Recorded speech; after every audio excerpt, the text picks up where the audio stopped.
తెలంగాణలోని శైవ క్షేత్రాల్లో ఒకటైన కుమురువెల్లి మల్లికార్జున స్వామి ఆలయానికి భక్తుల సంఖ్య ప్రతి ఏటా గణనీయంగా పెరుగుతోంది. దీంతో పాటు ఆలయానికి భక్తులు సమర్పిస్తున్న కానుకలతో పాటు వేలంపాటల ద్వారా రికార్డు స్థాయిలో ఆదాయం సమకూరుతోంది. గత జూన్ జూలైలో ఆలయంలో నిర్వహించిన బహిరంగ వేలంపాటల ద్వారా సుమారు 2,50,00,000 రూపాయల ఆదాయం సమకూరింది. ఆలయ ఆదాయం ఏటా 18 కోట్ల వరకు సమకూరుతోంది.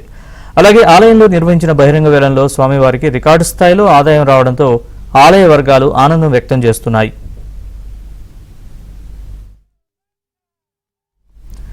స్వామివారికి భక్తులు సమర్పించే తలనీళ్ల సేకరణలో స్వామివారికి సుమారు 60 లక్షల ఆదాయం సమకూరింది.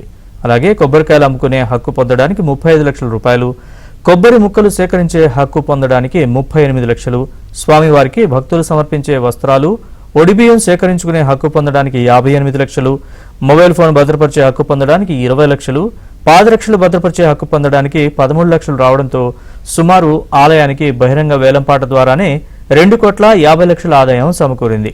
అలాగే బ్రహ్మోత్సవాల సమయంలో ఆర్జిత సేవలు, హుండీ ద్వారా ఆదాయం పెరుగుతోందని ఆలయ వర్గాలు తెలిపాయి. తెలంగాణ రాష్ట్రంలో ప్రముఖ దేవాలయాలు ఒకటైన ఈ మల్లికార్జున క్షేత్రం, ఈ క్షేత్రం ప్రతి సంవత్సరం స్వామివారి భక్తులు రావడం అతి గణనీయంగా పెరుగుతుంది. అదేవిధంగా ఈ సంవత్సరం కూడా గణనీయంగా పెరిగింది. సుమారు ఇప్పటి వరకు 7 ఆదివారాలు పూర్తయినాయి. టెండర్ల ద్వారా సుమారు 2 కోట్ల రూపాయల ఆదాయం అధికంగా వచ్చింది. ఉండి ద్వారా ఆర్థిక సేవల ద్వారా కూడా కోట్లలో ఆదాయం పెరుగుతుంది. అదేవిధంగా భక్తుల సంఖ్య కూడా పెరుగుతుంది.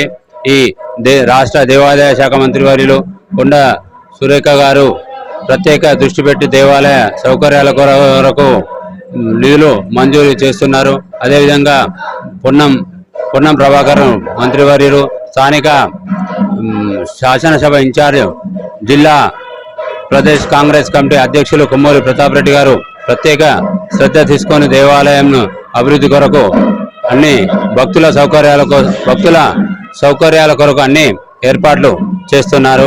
దినదినంగా భక్తులు పెరుగుతూ ఆదాయం కూడా గణనీయంగా పెరుగుతుంది. ప్రతి ఏటా స్వామివారికి భక్తుల కానుకల రూపేణ ఆదాయం పెరుగుతున్న ఆలయం వద్ద మాత్రం గదుల కొరత, ఆలయ పరిసరాలు శుభ్రంగా ఉండకపోవడం, మంచినీటి సమస్య, క్యూలైన్లలో తాగునీరు, మరుగుదొడ్ల సమస్య ఉందని భక్తులు ఆరోపిస్తున్నారు. స్వామివారికి హుండీ ఆదాయంతో పాటు భక్తుల కానుకలతో వచ్చే ఆదాయంతో భక్తుల సౌకర్యాలు మెరుగుపరచాలని భక్తులు కోరుతున్నారు.